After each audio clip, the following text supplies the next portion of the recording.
Tu sais, souvent on bloque à l'oral parce qu'on a peur de faire des erreurs. On se dit que les autres vont se moquer de nous ou qu'on ne sera pas pris au sérieux. Ça met beaucoup de pression. Oui, et il y a aussi le stress de ne pas trouver les mots justes au bon moment. On a parfois l'impression que notre cerveau s'embrouille et qu'on perd tous nos moyens. C'est frustrant. Exactement. Et puis, il y a aussi le jugement des autres.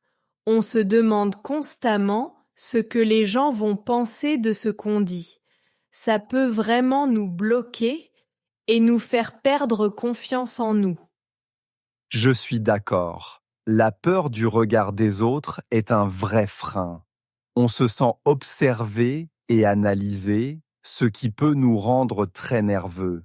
On a peur de ne pas être à la hauteur. En plus, il y a le manque de pratique. Si on n'a pas l'habitude de parler en public ou dans une langue étrangère, on peut vite se sentir dépassé.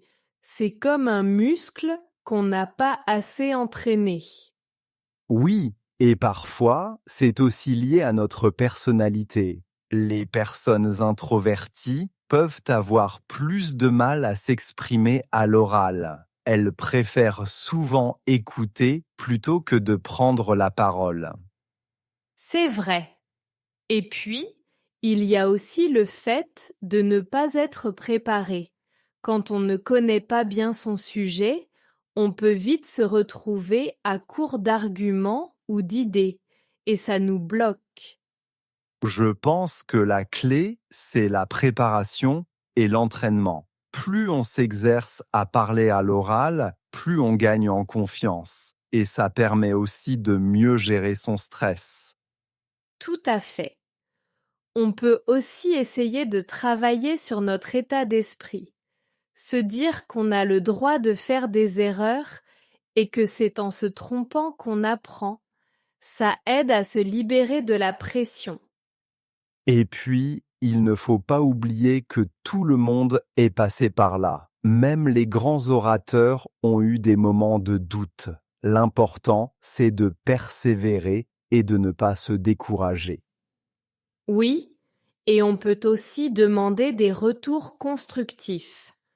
Les avis des autres peuvent nous aider à nous améliorer et à prendre conscience de nos points forts et de nos points faibles. C'est vrai. Et ne pas hésiter à se lancer des défis. Parler devant un petit groupe d'amis, puis devant un public plus large. Petit à petit, on prend de l'assurance. Finalement, il s'agit de trouver un équilibre entre le lâcher-prise et la préparation.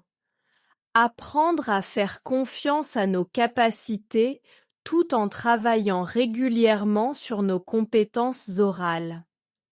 Une fois qu'on a dépassé la peur de parler, il faut apprendre à s'exprimer clairement. Parler lentement, par exemple, aide à bien articuler. Ça donne aussi le temps de réfléchir à ce qu'on veut dire. Oui, et en parlant lentement, on montre qu'on est sûr de ce qu'on dit. Ça aide aussi les auditeurs à mieux comprendre, surtout quand on s'exprime dans une langue étrangère. C'est un vrai plus. Exactement. Et puis, ça permet d'éviter les et les hésitations. On a le temps de structurer notre pensée. C'est plus agréable pour ceux qui écoutent et ça nous rend plus crédibles.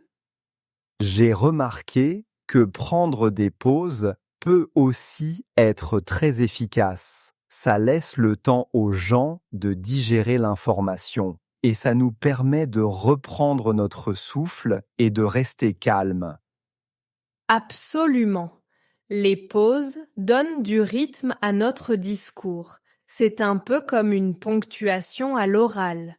Ça rend le message plus dynamique et maintient l'attention de l'auditoire. Et puis, en parlant clairement, On montre du respect pour notre public, ça prouve qu'on veut vraiment être compris et qu'on ne parle pas seulement pour parler. C'est un geste d'attention. Je suis d'accord. Bien articulé, c'est important. Surtout quand on utilise des termes techniques ou des mots moins courants. Ça évite les malentendus et les confusions. Oui, et je pense qu'il ne faut pas oublier l'intonation. Varier le ton de notre voix rend le discours plus vivant. Ça évite la monotonie et capte l'intérêt des gens. Tout à fait. Et puis, l'intonation peut aussi exprimer des émotions. Ça donne plus de profondeur à ce qu'on dit et rend le message plus humain. C'est essentiel pour créer une connexion avec notre public. Parfois, je trouve utile de s'entraîner à lire à voix haute. Ça permet de travailler l'articulation et l'intonation. C'est un bon moyen de prendre conscience de notre façon de parler. Oui, c'est une excellente idée. Et on peut aussi s'enregistrer pour s'écouter ensuite. Ça aide à identifier nos points à améliorer. On peut ainsi progresser et gagner en assurance. Finalement, je crois que parler lentement et clairement, c'est un peu comme danser. Il faut trouver le bon rythme, être à l'écoute de soi-même et des autres. C'est un art qui s'apprend avec le temps. Pourquoi est-il important de parler lentement et clairement, surtout lorsqu'on s'exprime dans une langue étrangère? Une fois qu'on sait parler lentement et clairement, l'étape suivante est de simplifier nos phrases. Des phrases simples aident à faire passer notre message sans confusion. Exactement. En choisissant des mots simples, on réduit le risque de malentendus. C'est particulièrement utile quand on s'adresse à un public varié ou international. Oui, et une phrase courte est souvent plus percutante. Elle va droit au but et capte l'attention.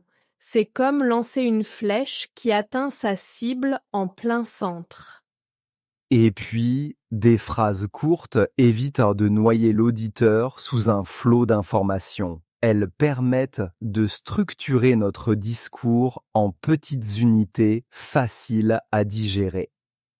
Un autre avantage est que ça nous laisse la possibilité de respirer entre chaque phrase.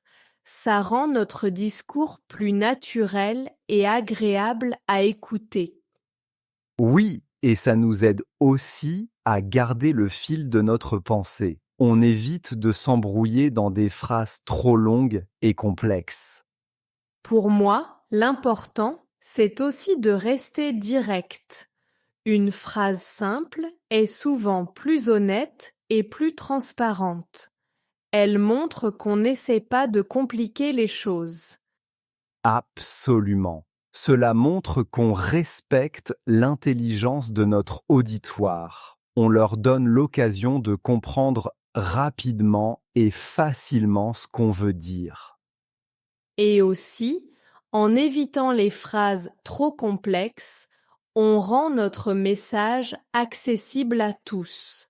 C'est essentiel pour créer une connexion avec un large public. Parfois, j'aime utiliser des exemples concrets, ça aide à illustrer notre propos. Une image mentale claire vaut 1000 mots et facilite la compréhension. Oui, les exemples sont précieux. Ils placent notre discours dans un contexte. Les auditeurs peuvent mieux se représenter ce dont on parle. Et n'oublions pas l'importance des mots de transition. Ils lient nos idées entre elles et facilitent la compréhension. Ça donne une belle fluidité à notre discours. C'est vrai. Des mots comme d'abord, ensuite ou finalement aident à structurer nos idées. Ils guident l'auditeur tout au long de notre discours. Pour finir, je crois qu'il faut aussi savoir se mettre à la place de notre public. Imaginer ce qu'ils ont besoin d'entendre et comment le dire simplement. Oui, c'est essentiel. C'est en se mettant à la place de l'auditeur qu'on peut véritablement adapter notre discours et le rendre le plus efficace possible. Pourquoi est-il important d'utiliser des phrases simples et courtes lorsque l'on s'adresse à un public varié ou international? Pour gagner confiance en conversation, il est crucial de se préparer. Connaître le sujet dont on va parler nous donne une base solide et diminue le stress. Oui, et pratiquer régulièrement, même dans un cadre informel, aide aussi. Plus on parle, plus on devient à l'aise. C'est comme un muscle qu'on développe. L'écoute active est également importante. En étant attentif aux autres, on comprend mieux et cela nous permet de répondre de façon pertinente et assurée. Exactement. Poser des questions montre notre intérêt pour l'autre personne. Cela crée un échange dynamique et renforce notre confiance en nous. J'aime aussi utiliser le langage corporel pour me sentir plus confiante. Adopter une posture ouverte et détendue envoie un signal positif à notre interlocuteur.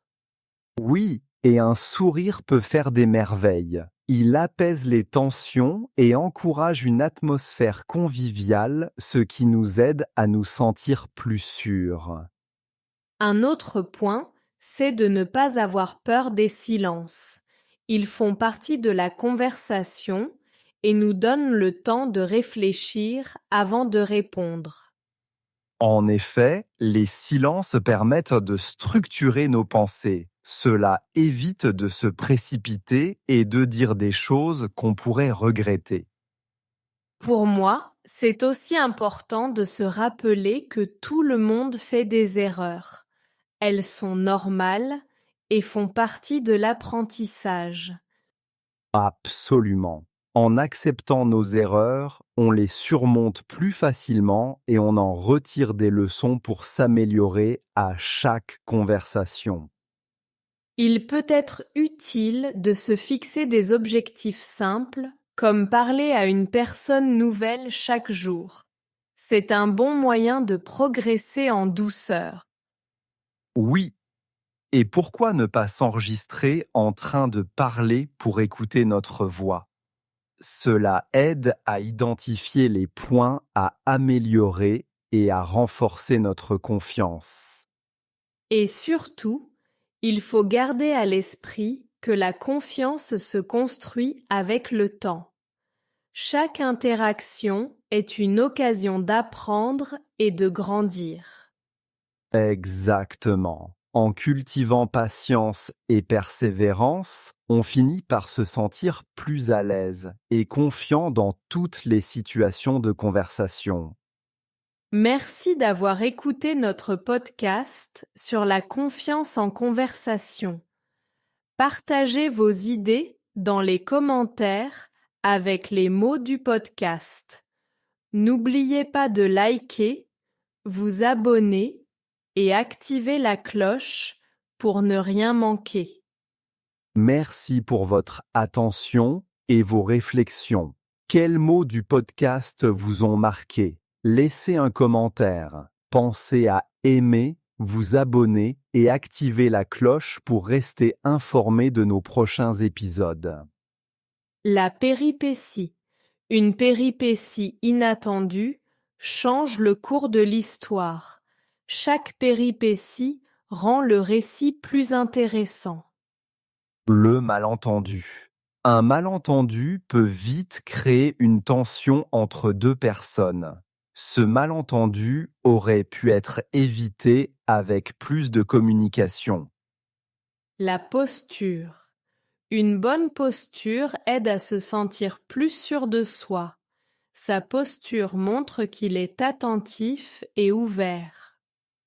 La fluidité du texte facilite la compréhension. Il parle avec une grande fluidité en français. La persévérance. La persévérance est nécessaire pour réussir à long terme. Grâce à sa persévérance, elle a atteint son objectif.